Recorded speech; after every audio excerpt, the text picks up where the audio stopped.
This meeting is being recorded. Okay, welcome everybody to AFWO Speaks. My name is Staff Sergeant Corona, and I'm joined by the AFWO Admin team and Chief Master Sergeant of Air Force Sustainment Center, Chief Schultz. Chief Schultz is responsible for being the senior enlisted leader of AFSC and the advisor to the commander, about 40,000 airmen. And I met him in December when him and General Miller came down to Hill Air Force Base. And I pitched this idea to him, and Chief was all about it from the moment I started talking to him. So, Chief, if you want to give the audience a little bit about yourself.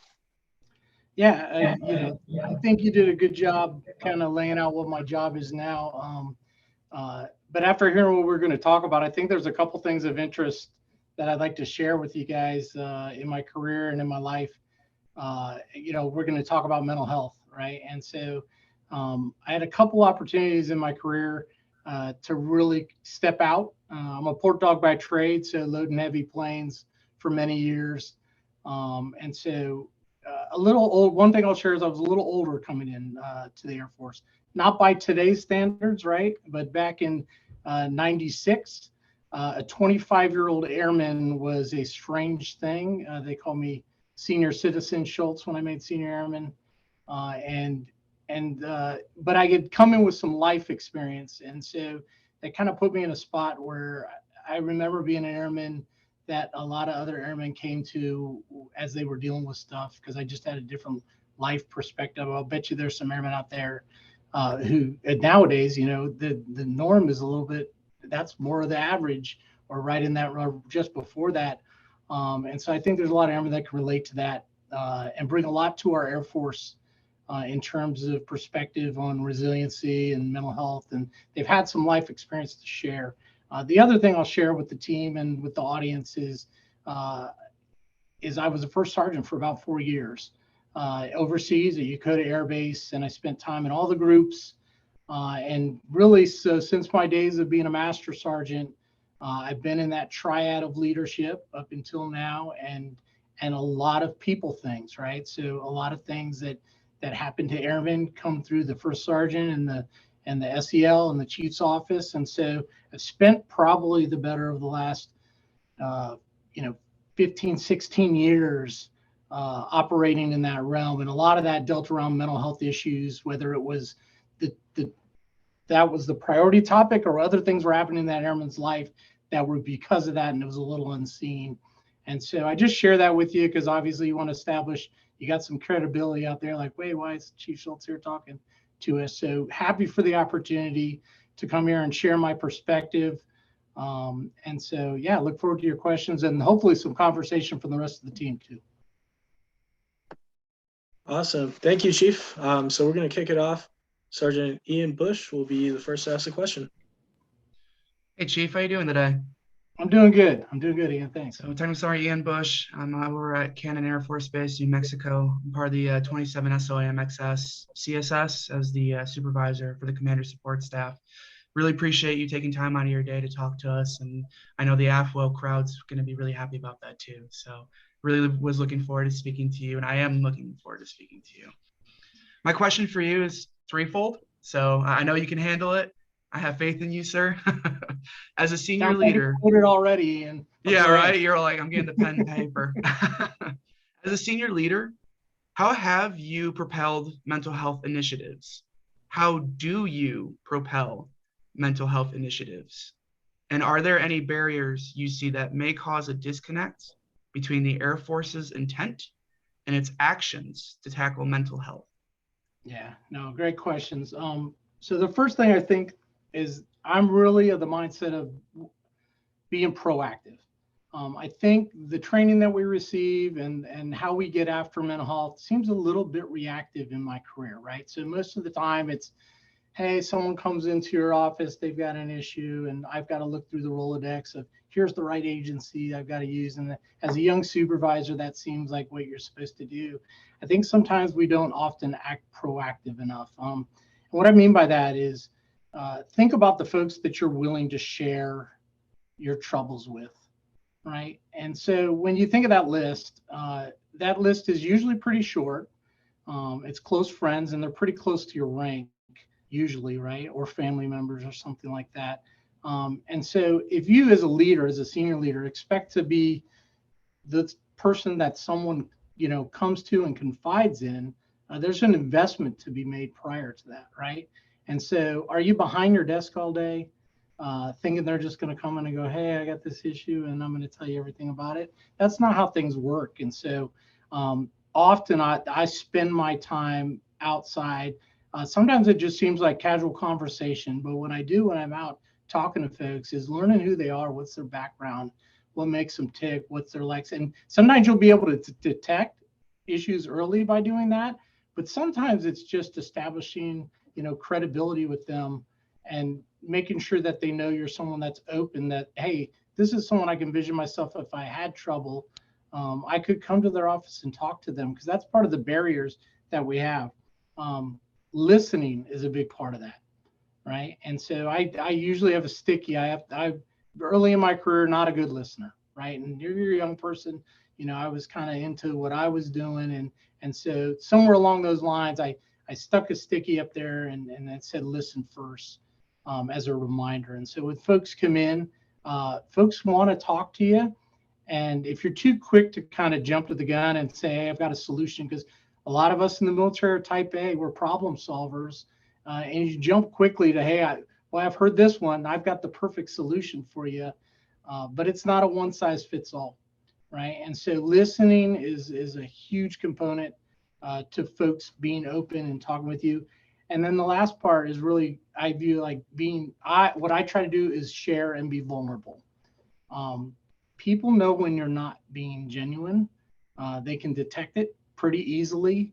And so sharing, right, appropriately sharing, right, not the first time I meet somebody, I give them just throw up on their desk and tell them everything about me. But as we progress in a relationship, sharing things that, hey, here's this experience I had, making myself a little vulnerable, showing that I can be discomfortable, I'm uncomfortable as a leader at times, or I've got tough days in my career, in my life, and I still work on relationships just like everybody else.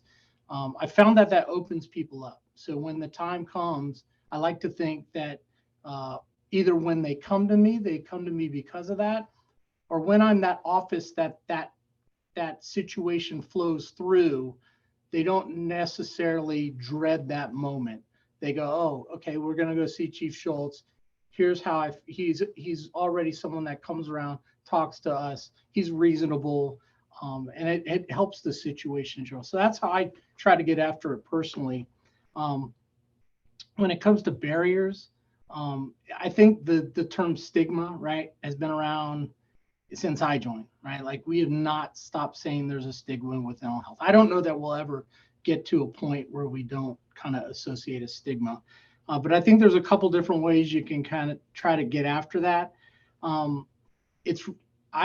don't know that we do the best job of being realistic about career impact. I think we tiptoe around it a little bit. It almost seems as if we give a message like there is no impact. Don't worry, there is no impact if you go and seek mental health. That's not true. And I know that's PA is going to be like, hold on, Chief, what are you saying? There are, if it's serious enough, right? So if the situation warrants, maybe it's your security clearance, maybe it's you can't be on the flight line and touching certain weapon systems for a time, maybe you can't arm up, right? So there's career impacts depending on the circumstance. So I sometimes worry about us giving a message like there's zero impacts when there is. It doesn't mean we'll get to right. And I think the way that you work through that with a person is kind of putting that in perspective, right? So what's more important when your back is against the wall, so to speak, your life or your career, right?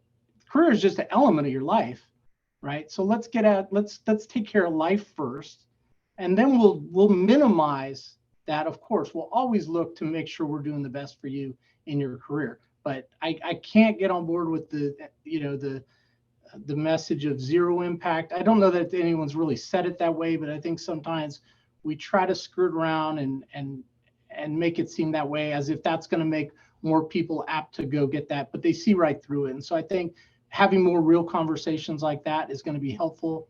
And it's really going to help you when you get to the situation as they go through it, where you where you meet the expectation for them. So yeah, a couple thoughts on that. Great question, Ian.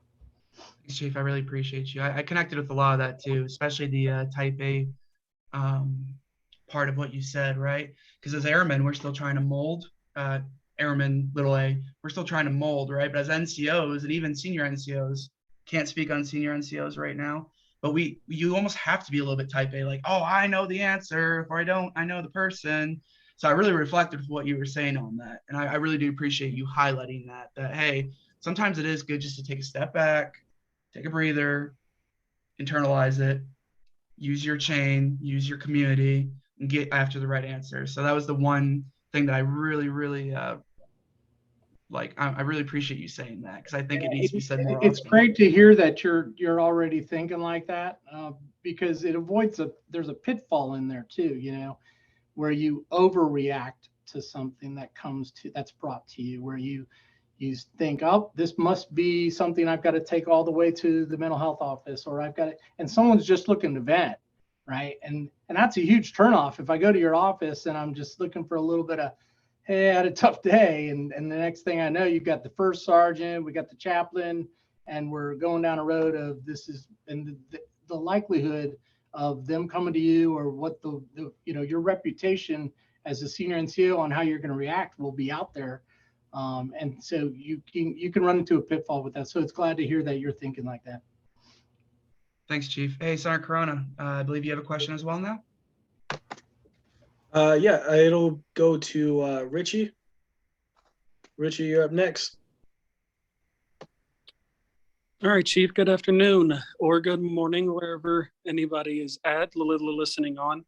I am Senior Airman Richard Adcock. I'm currently over at Joint Base Andrews at the 316th Wing, working as an executive administrator for the Installation Commander. My question to you kind of flows from the first question that I asked from Sergeant Bush. Is there a specific change that you would like to see in regards to how we handle mental health as a force? Yeah, I think there's an education piece. I don't know how specific my answer will be, but I think there's again, I'm big on like transparency and honesty in how we deal with mental health. I think that what's been missing in my eyes is an honest talk about the threshold, right? And what I mean by that is there's a threshold where I need to get you to mental health. It is beyond my capability as a supervisor. I have exhausted all avenues of my experience, and we need to move on that. I don't know that supervisors are totally prepared for that, or that they know when that moment comes, right? And so that's the challenge that exists. And as you move folks up the chain of command to get to that experience and say, hey, maybe I can't, but maybe Master Sergeant Schultz can. You run the chance of breaching confidence with someone, right? And saying, hey, now I got to bring it to somebody else. Oh, no, I didn't want the Master Sergeant to know. And they lose some of that ability to solve life issues by themselves, which most people would rather do. And so I'd like to see us make an effort to have an honest talk about that. And so I equate this to a little bit of self-aid buddy care, right? So when I came to the Air Force, you've all done it. Everybody done self-aid buddy care, right? Prior to that, I never bandaged up, unless you were a Boy Scout. I wasn't. So I didn't bandage up or work tourniquets or do anything like that. And there's all different levels in that self-aid buddy care, from, put the Band-Aid on to, do a splint to get the tourniquet, right? So there's different levels. And I equate a lot of mental health to what to the medical side of the house, right? Where we need to triage and be able to work things. So we take time for all airmen to learn self-aid buddy care. Well, where's the mental health buddy care? And where's the thresholds for that? Where's the skill set that we're teaching at this junior, supervisory level? So I understand if you've had that, you should be able to do, you should be able to put that Band-Aid on. Maybe at the airman level, maybe at the NCO level, I can run the sling, or I can, the old cup with the so in the eye, but everybody likes that one, right? That's the best one.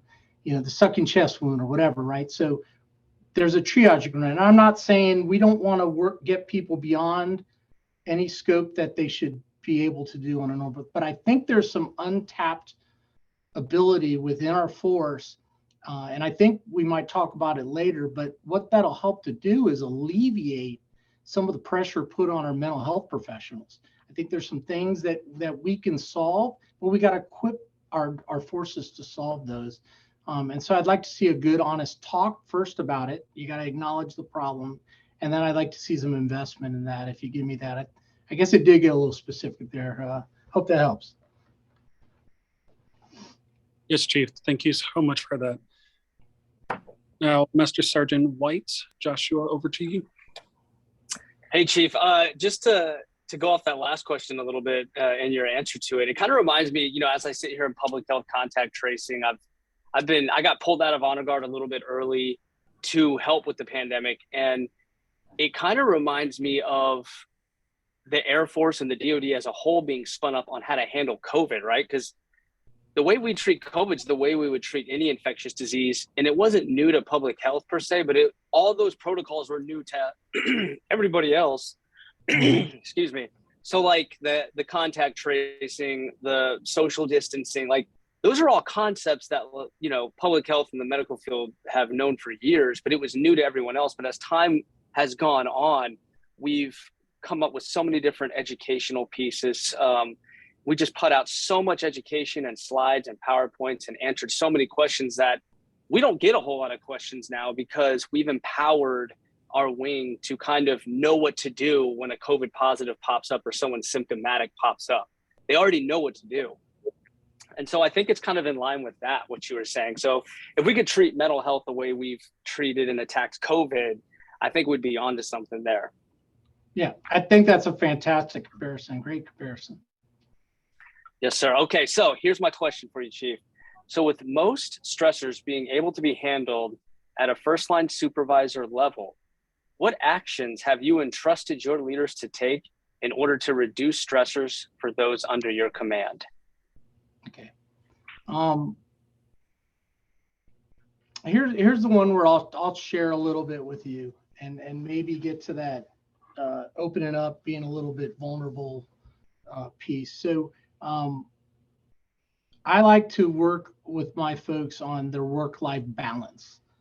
That's something I talk about consistently with them. And honestly, I'd say that because we're familiar with that term, work-life balance. I don't like the word balance. It's never balanced, right? It is usually when you get that, the legal scale that you got, and it's got the two things weighing and the pillar in the middle. You got work, and then you got home, and then the pillar is really you, right? Which usually is the thing that gets neglected. And so, I empower my folks to take their time. Like on my schedule, if you go look at it now, and I share my calendar with folks, I block time, for my PT, for when I just, I call it exec time. That's time after my lunch is blocked. So the time that's there for me is evident to the folks that are around me.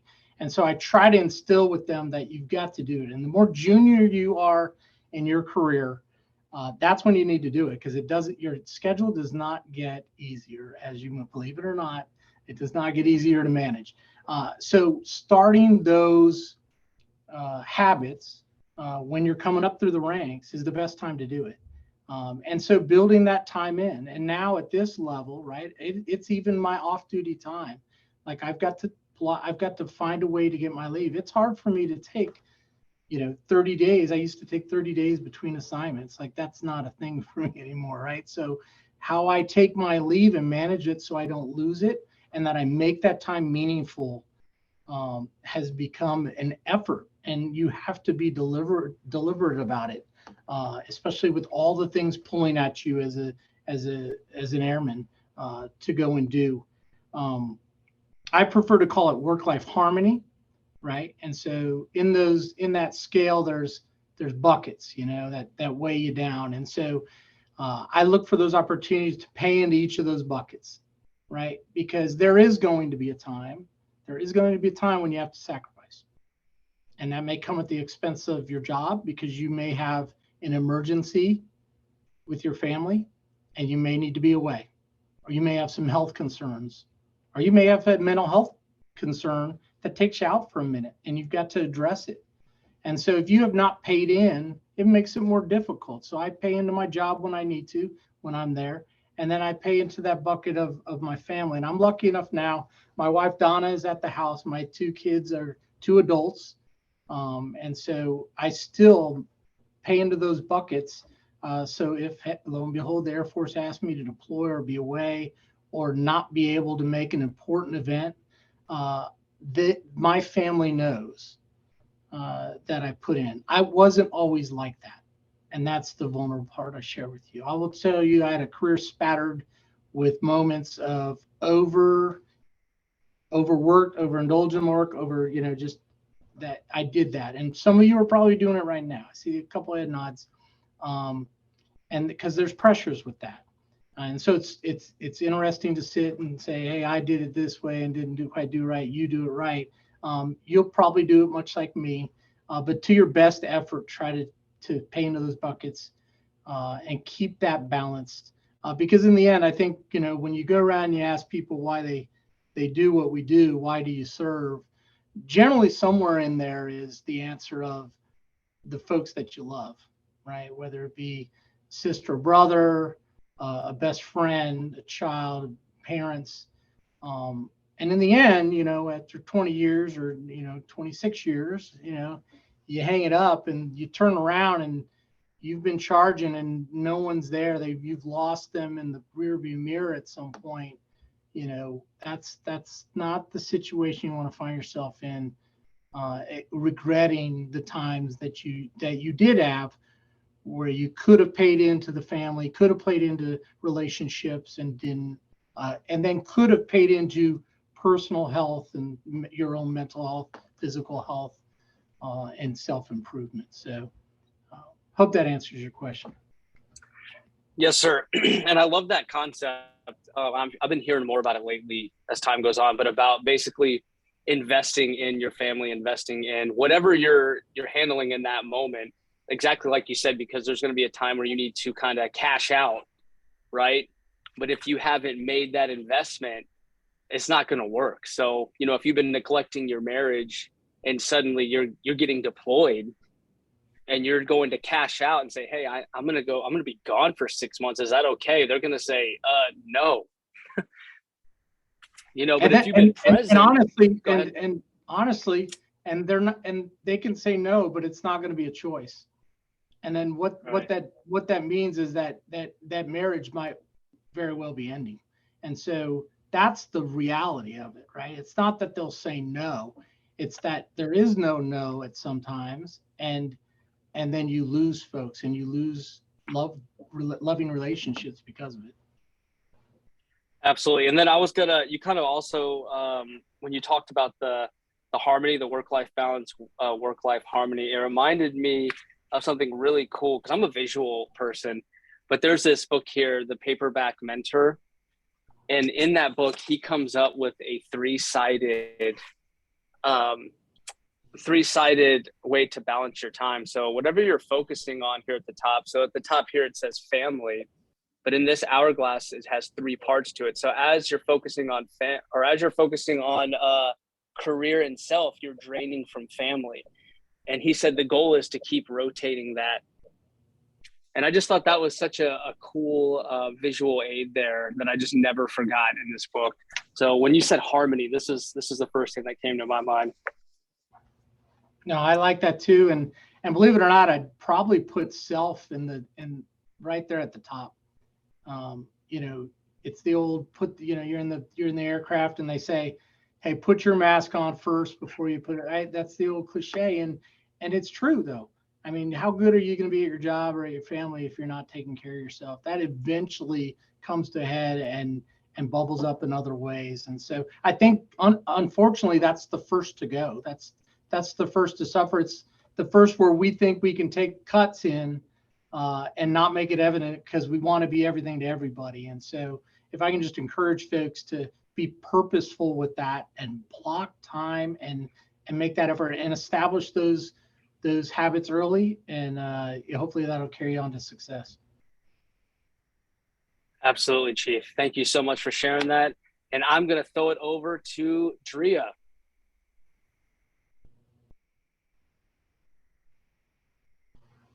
Oh, it's Drea, by the way.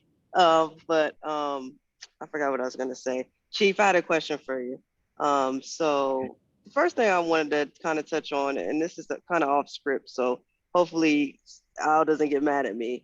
But you mentioned about the overworking type thing. Like, how can leadership even at your level, like, seem to change that perspective, or change that dynamic where a lot of senior COs or even people that look at us up here like feeling like we burning ourselves out in order to achieve success. Because there'll be some points where we look exhausted, tired, and like I imagine the airmen are looking at us like we don't want that. So how do you think we could turn that around or bring a different perspective to that? Yeah, I actually don't agree with you, if that's okay, on the off-script Okay. moment. Okay. First, you get a special shout out for being up at the deed, and I don't remember what time you said it was, but you're burning some time now too. I will share an aha moment to show you why I don't necessarily agree. And what I mean is, I think airmen do want to be you, no matter what. So take that to heart. They do want to be you. If you're a master sergeant, you're a tech sergeant, they're junior rank, they want to be you. What they're doing is modeling you, right? And so I had an aha moment. I went off to a course, and in this course, they, put your your downfall or the thing that you're worst at on the wall, and you write it on the wall and you stick it up there. And mine was work-life balance. I still called it balance back then, and I put it up there. And they're like, go stand by your thing that you're not good at. And I went and I stood next to this thing. And and then the instructor's like, okay, talk to me about this. And I started defending myself to this instructor. And I was like, yeah, oh, don't worry, because I do this, but because she was like, hey, what's the impact on the others that you lead? And I was like, oh, don't worry, I tell them to go home. They know I have to stay. That's part of what I have to do, but they go home and I make them leave. I even go, get out. I send them out. So I feel good. They left, and only I got to bear that burden, right? And she just looked at me like I was just a clown. She's like, you think that's working? And she's like, you don't realize they want to be you? And they may leave, right? They're going to leave when you say leave. You're the boss. But what they're doing is modeling. Right. And they're modeling your behavior, and they're thinking, if I want to be that, and most in general, I think it's a general statement, but most airmen want to be a tech sergeant.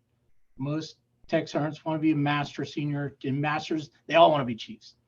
So they want to be you. And then they just know that's what I've got to do. That's what I've got to do is to stay here when everybody else leaves, because that's what's required. So they may leave, but they'll find other ways. They'll come in early. They'll take work home.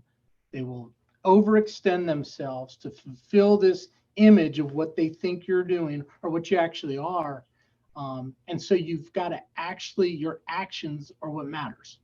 And so if you're gonna fix what you're talking about, it's with action. It's not with words, and it's not with letting them go early on a Friday.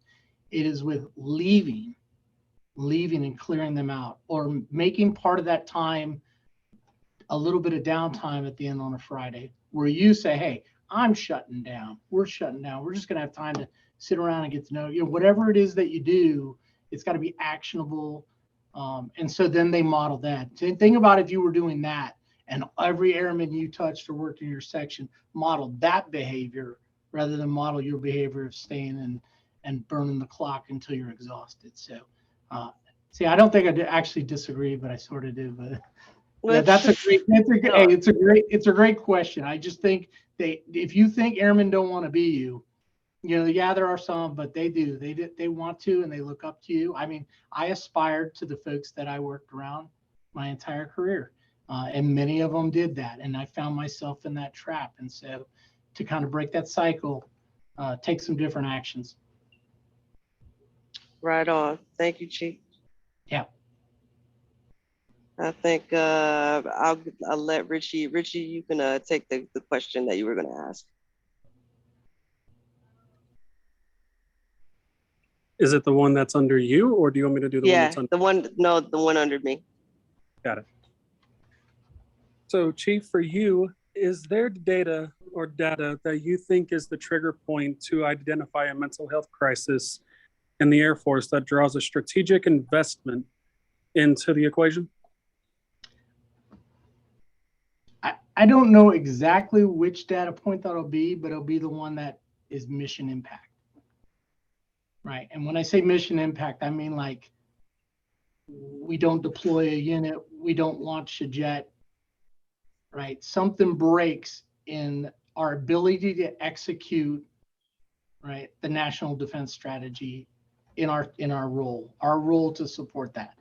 When that happens, right, hopefully we're smart enough to realize it's coming, or it might come, right? That I think a lot of the discussion we're having, I think there is some investment, but to go where I think the question is leading, if it's a major overhaul of what we're doing and how we're investing, because honestly, there's a lot of tough decisions that are being made today in regards to funding.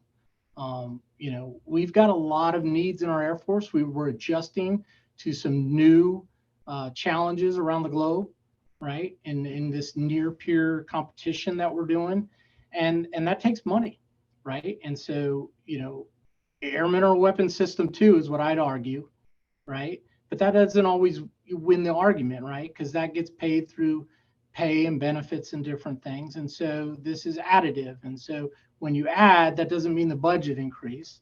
It means something else gets taken away. So the decision of what goes away to add a huge investment in this arena. And that's why I talked about the point of what can we do with what we know to try to alleviate that middle spectrum mental health condition that doesn't necessarily require us to go full on mental health.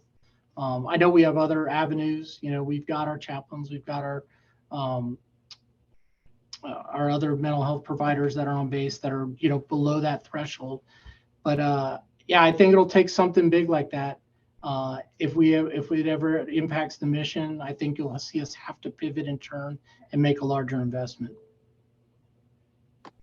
Okay, awesome. Great answer, Chief. Thank you.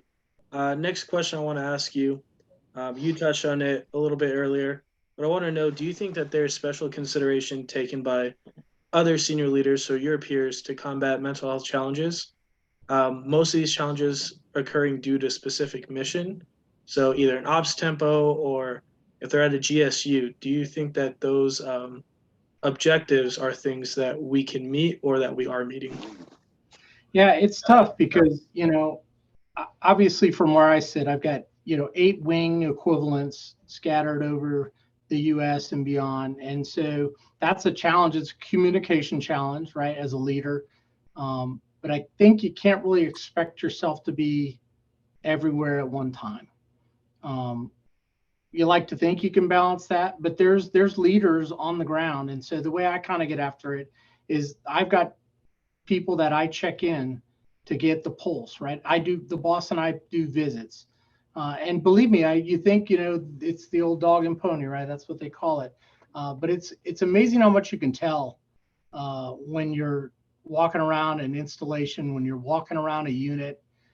You can detect the morale of the people. You can tell when people are putting on. And so that's the way I gauge it. I communicate, but then I trust the folks on the ground, right? So I always appreciated when someone trusted me with my sandbox. And so I don't ever try to breach that. When I'm in a dislocated, if I've got a senior NCO or there's an officer that's at that location, that's their sandbox. And you've got to trust that they understand and they know it. I mean, many of you work in offices. You wouldn't really want someone to come in there and tell you, hey, this is how I think it's working down here. You should be telling them. And so establishing those connections and making sure that free flow of information is out there. And there are, I'll tell you, in the sustainment center, there's a lot of small pockets of airmen that work, with large civilian populations. And so the dynamic is very different. And so we actually get after this quite a bit with pulling those folks together as enlisted members or as active duty members to make sure that we're checking on them from time to time. Because believe it or not, there's folks that work in like a one deep shop in the middle of a warehouse that's not attached really, much like a recruiter would be, independent from the Air Force. And so is it a challenge? Yes, but really strong communication and follow up, and then trust in the individuals who are on the ground. Awesome. Thank you, sir. And Ian, you got the next one. Hey, Chief. So we've been talking about paying in buckets, right? And how when we pay into something that we hope that we get an investment out of it. So when we, as leaders in the front line, explain the Air Force messaging, we are paying into the Air Force vision of this is what our current status quo is, correct? When we pay into that messaging on mental health importance versus the counterpoint of qualified and available professionals, how do you feel about that? Do you feel like we're saying, hey, we have this issue and we want you to go get the help, but then when it takes maybe weeks to get a qualified and available professional to help us, do you think we're doing a good connection on that? Or do you think we can get after it a little bit different? Yeah, I mean, let's unpack this one a little bit, right? So I hear the question. I'm just not sure I understand the question, because there's an implied part of this question that is saying we might be messaging this that with an intent, like we're giving the intent to our airmen that we want you to go seek mental health, but at the same time there are no mental health. When you go, there's not enough people. You nailed it, Chief. Okay, so I don't know that that's all on us, and that's not a cop-out. So let's look at this larger.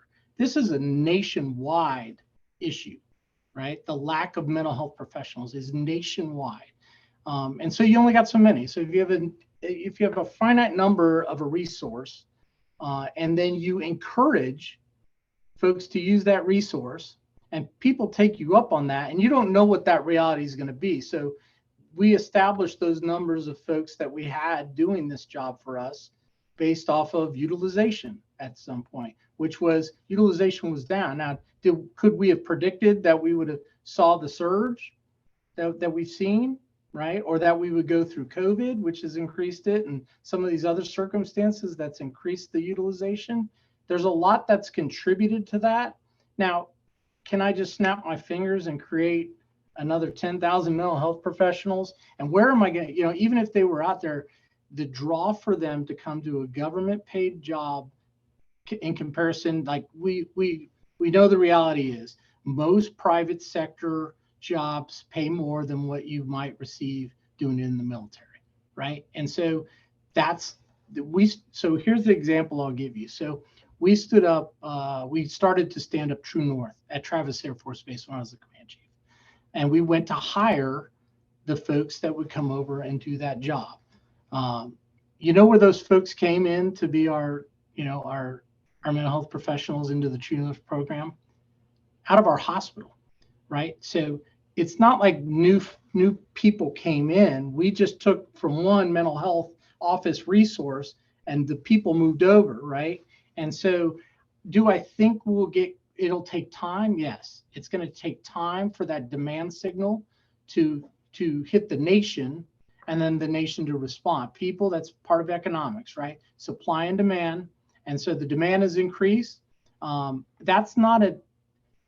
answer doesn't make you feel good when you need it now. I get it, right? But that's the reality. Now, I think that we owe people that reality, because when you hear it and you walk through it with someone and you don't try to kind of I think this gets to the answer to your question. When you don't sugarcoat it and you say, here's the reality. So we need folks to go and we need to utilize them, but we also need you understanding there's some responsibility in your own personal mental health and well-being. And we need you to actively work at that so that we use these resources in the right way so they can be there for the people who absolutely need them. I think there's a balance in that. I think people probably shy away from that kind of messaging because there's a risk in that, right? There's a risk at me saying that even to you guys on this forum, is that someone's going to go, Chief Schultz said that you don't need to go, and that's not right. But I think if you talk through it honestly, people understand where you're coming. Most people are reasonable and they're intelligent, and so if you set expectations like that, they'll work through it with you. And so that I don't know. I hope that answers what you were trying to get at. It did, and actually, it's funny because this is not my first Q&A panel I've been on, and sometimes when you ask the question, you actually get an answer that resonates more with you than what the original question was, right? And one of the things that you said that resonates with me even more is thinking of nationwide. And if we look at the diversity of this crowd, right? We on this panel have senior NCOs, NCOs, and an airman. And I think as an NCO, I almost forgot that there is something out there besides Big Blue that I need to take into consideration besides our own issues. This is a nationwide issue. And we do get stuck in our Air Force ways thinking like, oh, this is just an Air Force issue. Where's my mental health people? You know what I mean? But you completely nailed it, sir, that the COVID crisis created a mental health issue, not only just for us and our civilian counterparts and Guard Reserve, right? But our civilians that we serve. So I actually took that away the most, and I did respect everything else you said too, but I really appreciate you reminding me that we need to remember that there is issues in the Air Force, but they also might be issues in the civilian sector too that are very similar, and that we can't get blinded into our blue ways, right? We have to remember, like, this isn't just our issue while we're in this uniform. It's an issue that's impacting the world and our where we live. So I appreciate that point even more. So thank you for that, and I'll pass it off to the next. Yeah. All right, Chief, I believe I am next. And just to speak on that last topic just a little bit more, I am a fan of like kind of the newer resources out there, like True North. I had that at Whiteman. They kind of just had a different approach where they're more embedded in the unit, and being a part of Honor Guard, they, we're doing funerals every day. But it was also a great demographic for them because we had a little bit of airmen from all over the base. So if they focused on this Honor Guard team, they could then send them back to their units to kind of speak on the True North program. And I saw it do amazing things at Whiteman. And then Military One Source is another really good option. Especially with COVID, a lot of them have moved to just teleworking, a lot of these mental health providers. So you don't have to like drive to someone in your local area. You could, your provider could be in another state. And so that helps with availability too. Just getting creative with the way you deliver that service. So I think we're headed in the right direction.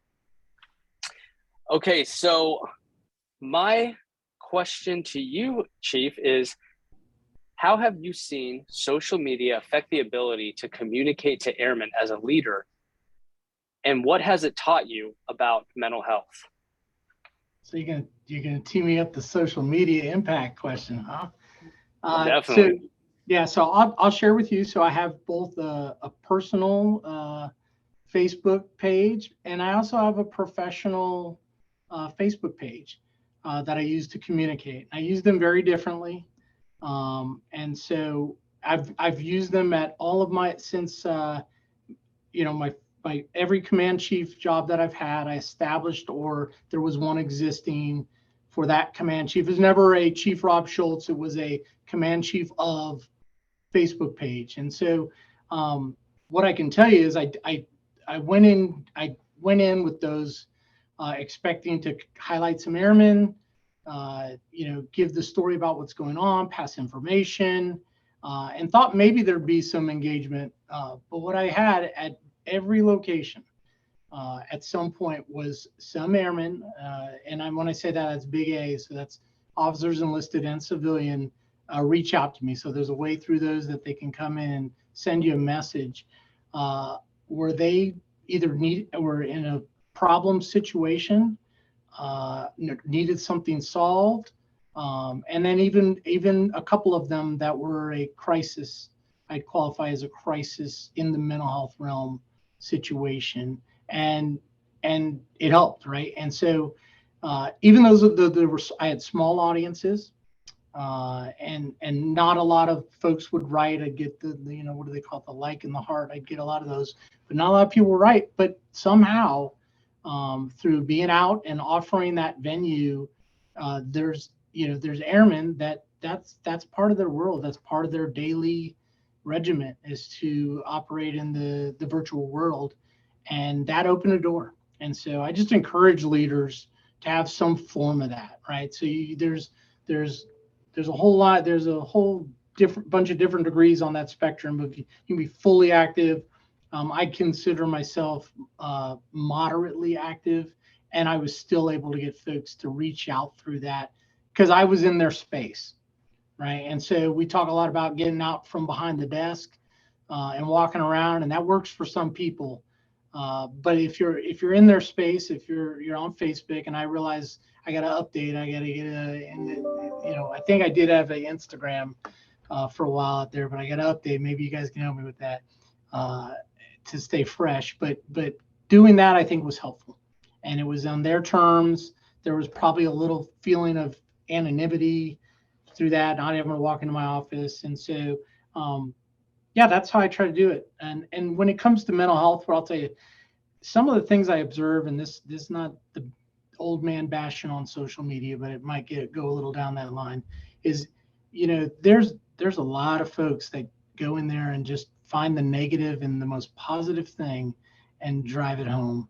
I haven't actually had anyone do that on mine. I hope after this someone doesn't go seek me out and give me that, but there's just a lot of that. And what I encourage folks is, try not to take those comments and things too serious. I have had folks come to me who've had, online bullying, or, someone's talking about them or sharing stuff they don't want.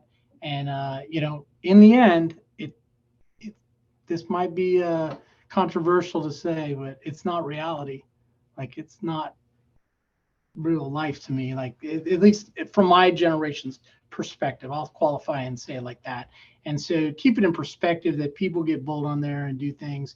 So if you're dealing with something like that and it's causing you to go down a road of feeling not good about yourself, maybe take a break. Take a break for a while. I've had some folks that have shared with me that they shut down, and done that also with the news and some things like that, and they come back to a much better place. I hope that kind of gets after your question a little bit. If I didn't answer it, hit me back. No, thank you, Chief. I think that was very insightful. You hit on a lot of things in there. And I think one of the things you're describing is it can be overwhelming at times, right? So, our brains can only handle so much. And, if we go home and then something crazy is happening in the world and we see it all over the news, and you kind of get this overwhelming feeling. And I think that's when, like me personally, I would step away.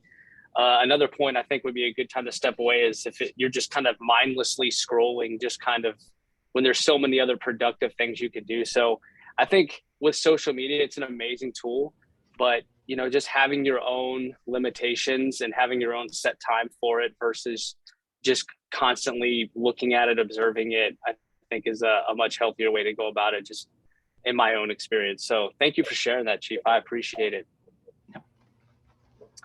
Okay, Drea, I believe you're up next.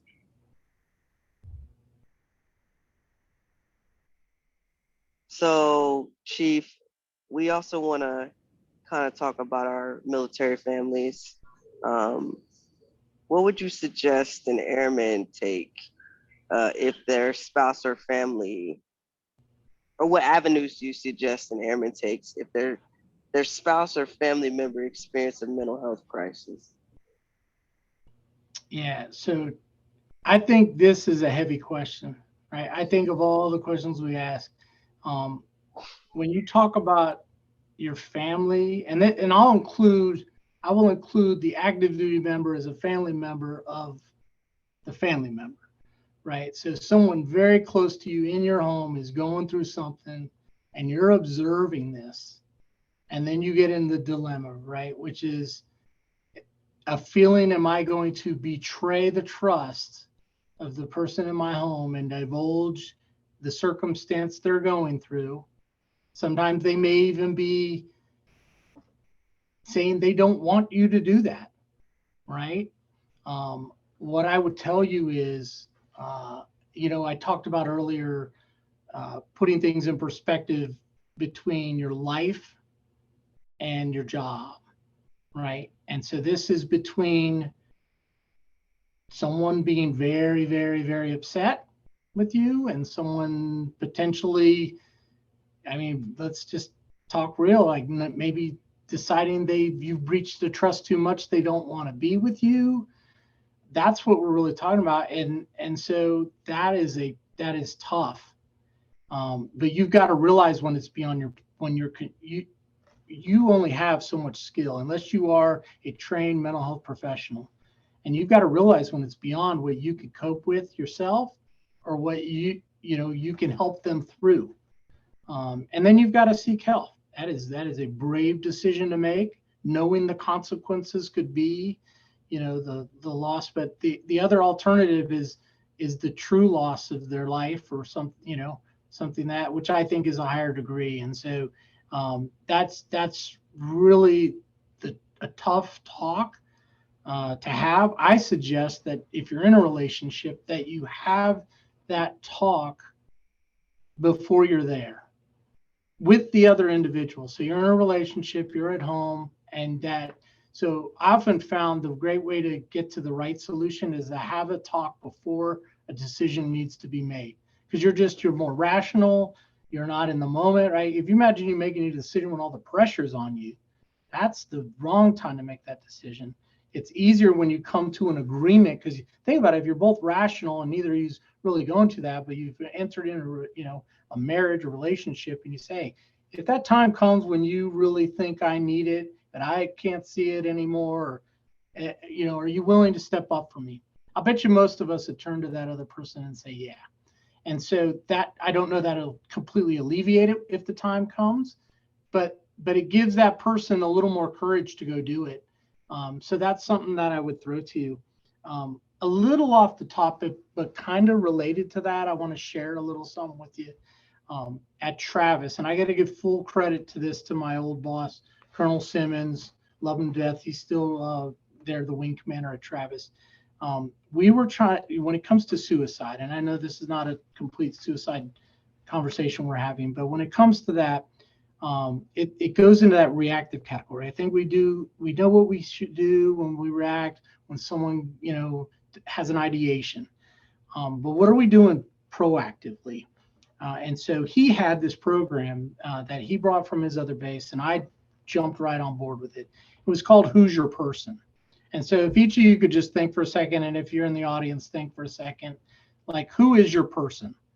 And I'm not talking about like who you confide. So I'm talking about that scenario that we just talked about. You are not doing good. You are thinking about harming yourself, thinking about doing something crazy.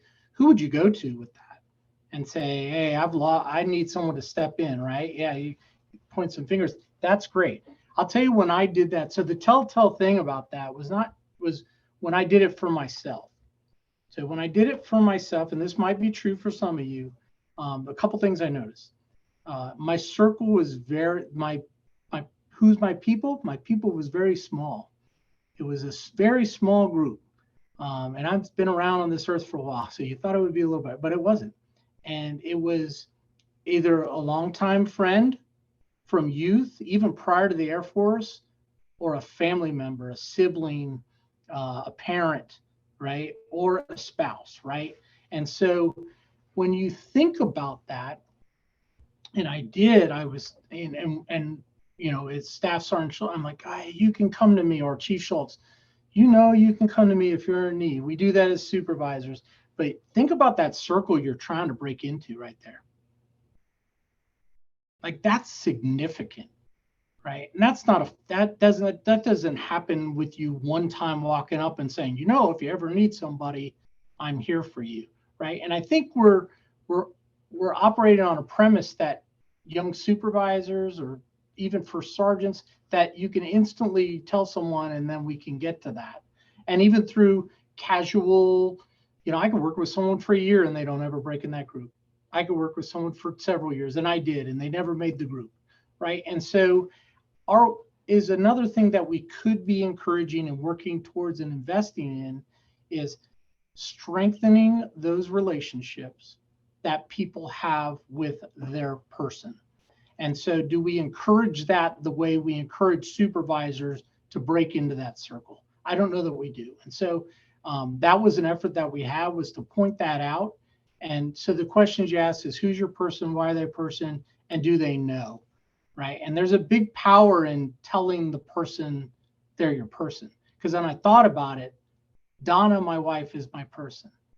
And I'd never told her that she was my person, right? And so that's another way to break down that barrier. If the time comes that I've told her that she's that person. And that kind of gives her a little bit of authority to act on my behalf in my best interest, right? So I share that with you as a tool. It's one way we got after it. And I just try to think, we've been doing a lot of the same things, the same ways for multiple years. We got to try to come up with new ways of getting after it. So. All right, that was great. Yeah, I haven't, as a first-time supervisor, it was rough, and I don't think I've ever thought about it in that sense, especially coming out of PME and coming right off of a deployment into filling an NCO position. I don't think it's ever been discussed in that manner. It's always like, yeah, make sure your troops know that you're there for them. But, making sure that you understand the boundary between I'm a supervisor and sometimes you do have to back off. And like we talked about earlier, Chief, sometimes you're not in the best position and you're not the most qualified person to speak on some of the topics. And so thank you for that. And then last question before we wrap things up, Chief, I just want to ask you, how do you connect to the people who are important to you or your people? And you talked about it earlier, but are there any things that you think our airmen should try out that you might try out and you find helpful? Yeah,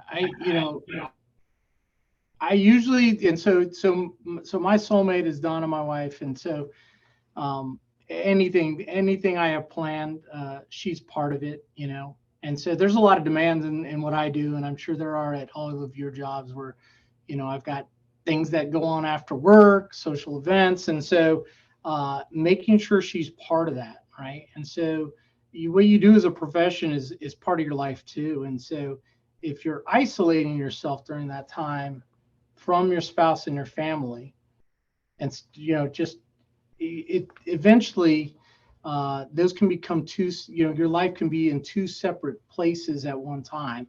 And so that's one thing I do. The spouses out there, right? So when I would go to, I would joke about it. So it was a joke, so don't judge me too harshly. I would joke about it being date night when we went to the ALS grad, right? And so there's a joke behind that, but there's something sincere about that, is that I'm going to go to that event, right? And I'd much rather be there and share that, right, with the airmen, but with my family too, right? And so because I'd rather be with her than without her. And so that's that's so sweet, Chief. Hey, it's what I do. It's what I do. And so, but it's all perspective, right? It's all perspective. And so, someone's going to say it's cheesy, but I'll tell you what, you never know who you're impacting with that too, right? So I not only bring her, but I share it in that manner. And I get some, it's date night, but and it's everything else that we do, right? And so that goes both ways, right? So let me end it with that goes both ways. How much interest are you showing? True interest? Are you so worn out from what you're doing that when you go to the soccer game you don't really pay attention, or you got your phone out and you're checking stuff from work, and then hopefully your son or daughter doesn't glance over you and sees you're paying attention to what they're doing? Or when's the last time you went to something your spouse enjoys to do and put aside your wants and desires to be at something they care about that's solely about them? I make every effort to do that as much as I can. Probably this is a good reminder. Sometimes you say things and you're like, hey, I probably need to go do a little bit more of that. And so realistically, yeah, it's a great reminder. And so, try to do those kind of investments, because those are the folks that are going to matter in the end. When it's all said and done, you hang it up, because you will move on from this, and the next airman will take your place. We're all, we all work hard, but we're all part of this giant Air Force, and the next group is coming up. And so you want to have something left, and you want to feel like it's worthwhile, and you don't want to leave this Air Force feeling that it took everything from you, and and left you with nothing to be proud of. So kind of got off tangent there, I think, a little bit, but no, we appreciate it. That's what I was doing. That's powerful stuff right there, Chief. I was shaking my head for real. No, that was awesome, Chief. I just want to make sure everyone else is all good. Does anyone else have any other questions, or Chief, anything that you want to add? I'll see if the team's got anything else before I make kind of a last comment. So I know it was said in the beginning, Chief, but I really do want to emphasize our thankfulness and gratitude for you actually joining in on this and speaking to us all, and in complete regards to the other team members who will be able to see this, because we are recording it and we'll post it to our page. But you giving us all of this breakdown and understanding from your point of view and your perspective versus multiple other leaders across the Air Force and across every planet in the galaxy, it definitely is astonishing and awesome for everything that you're doing in your power in regards to mental health and everything for that. So I want to say on behalf of myself and the team, and that they can speak on their behalf if they would like, but I definitely want to say thank you for being a part of this and being a part of the solution to the worldwide problem that we have. No, I appreciate that. Thank you. Yes, sir. Yeah, I think that's it. Ian, do you got something? How can I follow up after that, man? Yeah, You can't follow up after that. Shoot, He knocked it out the park. He might dropped it. Right, Yeah, he's like done. AFWO out. I'm did it. Hey, so I'll try to wrap it up from me, Sergeant Corona. We won't make everybody say everything.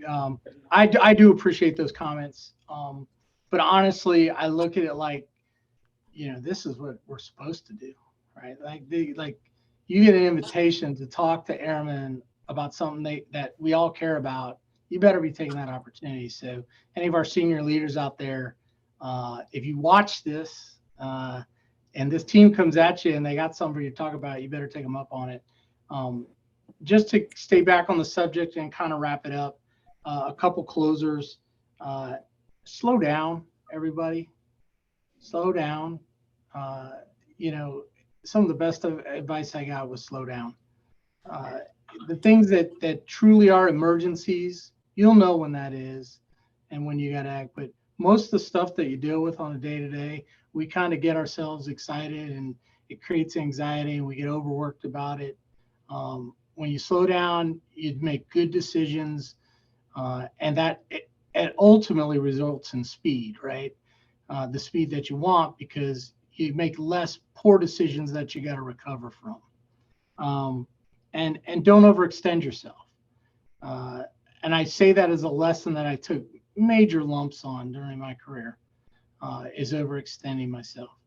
A lot of demands will be placed on you and you won't want to say no. But once you do and you figure out how to say it in the right way, it's pretty powerful to say no. And you end up finding yourself saying yes to the things that really matter and where you really need to be, than to everything and just giving everybody just a little piece, but giving quality at the things that matter to you. So a couple side notes on keeping yourself centered, keeping yourself balanced or in harmony. But this has been a pleasure for me. Thanks for the invite, Sergeant Corona. I will also post this to my Facebook page. Maybe you guys give me a couple thumbs up on there. But this is fantastic. You guys are making a difference, and keep up the great work. Awesome. Thank you, Chief. Special shout out to the PA team, Mr. Robertson, Mr. King, for helping us through this process. Your exec, Sergeant Atkins. I know she had a little bit of a struggle working with me, but no, she great, newly promoted to master, so well deserved. And thank you for being open to it, Chief. I don't think I've met a senior leader, especially in your position, that was so willing to come on this. And there was never a question of if he was going to do it, but rather when we were going to do it. And you scheduled it right away, and I have your card still sitting on the desk. So thank you for being a great leader, Chief. Now, thank you guys. You guys are awesome. Awesome. Thanks, everyone. And we will conclude the interview.